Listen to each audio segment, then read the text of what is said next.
Ashtavakra Gita chapter 11 verse 1। क्या बोल रहे हैं अष्टवक्र? Abandon Dzire. डिजायर क्या है? Enemy and wealth full of misfortune. Be indifferent to these and even to dharma which is their cause. Ashtavakra बोल रहे हैं इच्छा कामना जो शत्रु है उसे त्याग दो, धन को भी त्याग दो जो दुखों से भरा है। धन अगर बंधन में डाल रहा है, अगर सही कर्म में लग रहा है धन पैसा तो सही है, वरना उसे विष की तरह त्याग दो। यहां तक कि धर्म को भी त्याग दो, जो भी तुम्हारा धर्म है, जो तुम खुद को माने बैठे हो, हिंदू मुसलमान सिख ईसाई, उसको भी त्याग दो। क्योंकि धर्म अंदरूनी बात है, धर्म कोई बाहर हवा में रोड़े फेंकने से नहीं है, क्योंकि वह भी काम अर्थ का कारण बन सकता है। धर्म काम अर्थ का ही कारण है, शो ऑफ ही रह गया। धर्म है कहाँ? धर्म तो खुद की बुराई को मिटाना, बस यही धर्म है। खुद को जान के उसमें बाहर का क्या योगदान है? तुम हो ऑलरेडी मुक्त हो। तुम किसको ढूंढ रहे हो? क्या ढूंढ रहे हो? खुद को ढूंढ रहे हो। क्या मतलब? क्या पंडित बोल रहा है उसको ढूंढो, वो बोल रहा है उसको ढूंढो, गुरु बोल रहा है मैं तुम्हारी हेल्प करूंगा, वो बोल रहा है मैं तुम्हारी हेल्प करूंगा, मुझे $500 दे दो, वो बोल रहा है मुझे 1000 दे दो, वो बोलता है 20 में कर दूंगा। ये क्या बन रहा है? तुम ऑलरेडी पूर्ण हो। कचरा साफ कर दो जो तुम्हारे भूसा भर दिया तुम्हारे दिमाग में समाज ने। इन सब जगह से उदासीन हो जाओ। कृष्ण बोलते हैं निर्मम हो जाओ, उदासीन हो जाओ ये फालतू की चीजों के प्रति। इन्हें विष की तरह त्याग दो। काम किसको बोला गया? डिजायर, सबसे बड़ा शत्रु। चाहे कितना भी पाओ और भी प्यास बनी रहती है। वेल्थ लगता है सुख देगा, पर साथ में चिंता, लालच और भय जब मैं मेरा रहे। जब वो किसी परमार्थ के काम में यूज हो रहा हो तो अलग बात है। धर्म क्या है? खुद को जानना, ऑब्जर्व करना, ऑनेस्टी से, ईमानदारी से।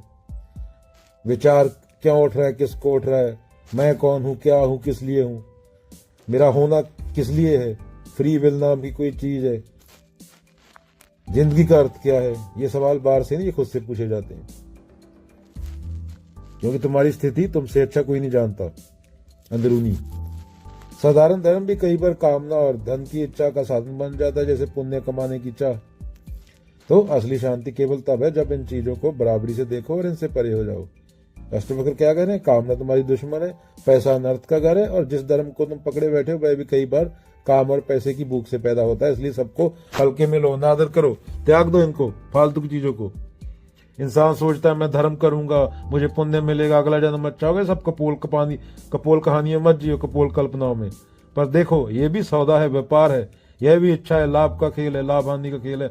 सच का सामना केवल तब होगा जब तुम पूर्ण मुक्त हो जाओ इन चीजों से। कई बच्चा चॉकलेट चाहता है, यही कामना है, बहुत सारी चॉकलेट मिल गई, पेट दर्द अनर्थ। अब बच्चा कहे मैं पूजा करूंगा ताकि भगवान और चॉकलेट दे। यह धर्म भी इच्छा का साधन बन गया। मोबाइल गेम खेलने की इच्छा, काम ज्यादा खेलना नुकसान, आंखें खराब, अनर्थ। फिर बच्चा कहे मैं होमवर्क जल्दी करूंगा ताकि मुझे गेम खेलने का और मौका मिल जाए। यह धर्म भी गेम की इच्छा का कारण बन गया। ये बच्चों के लिए बातें हो रही हैं अब। ग्लोबल वार्मिंग, इंसान की कामना, ज्यादा कारखाने, ज्यादा प्रदूषण, ज्यादा AQI एयर क्वालिटी इंडेक्स, नतीजा प्रदूषण, गर्मी, बीमारी, हड़, फ्लड्स।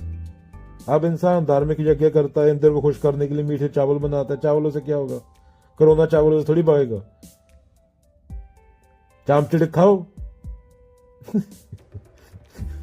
ताकि बारिश हो और फसल अच्छी हो। यह भी धर्म का इस्तेमाल अब भौतिक इच्छाओं के लिए। सिर्फ इच्छा को खत्म करना धर्म है। फालतू की इच्छाएं वही तुम्हारे दुख का कारण है। द्वैत ही तुम्हारे दुख का कारण है। खुद को जानो, observe and observe, thinker and thoughts, here is seen. ये दोनों एक दूसरे पे डिपेंड करते हैं।